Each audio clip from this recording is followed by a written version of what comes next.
Lui, en revanche, n'a rien de rare. Il encombre même nos poubelles. Le carton a pourtant une deuxième vie devant lui, car il est beaucoup moins fragile qu'on ne le pense. Que diriez-vous, par exemple, d'en faire des meubles de cuisine? Les ateliers de recyclage sont pris d'assaut, comme nous le montre ce reportage d'Anne-Marie Blanchet et Jean-Yves Chamblay. Alors, Adeline... Guéridon, table, fauteuil, tout est en carton. Jusqu'à la cuisine aménagée avec rangement sur mesure. Ici, ces femmes apprennent à fabriquer toutes sortes de meubles par elles-mêmes, avec du carton de récupération.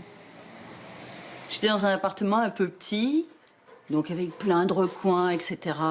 Et j'avais juste un espace pour mettre une console que je ne trouvais nulle part dans le commerce, puisque mon mur n'était pas droit.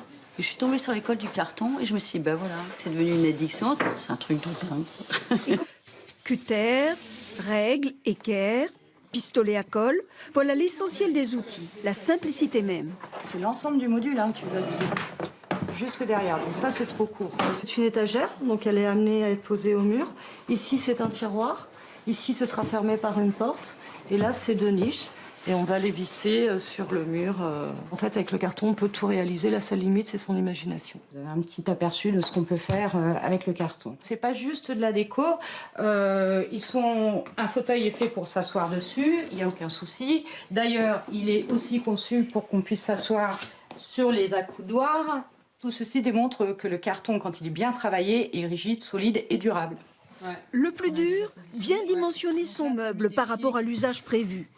Cette stagiaire a mis 8 jours pour fabriquer ce meuble d'angle et ce n'est pas le premier. Une petite table puzzle sur roulette, donc il peut se séparer en deux. Et là, la petite dernière, la console.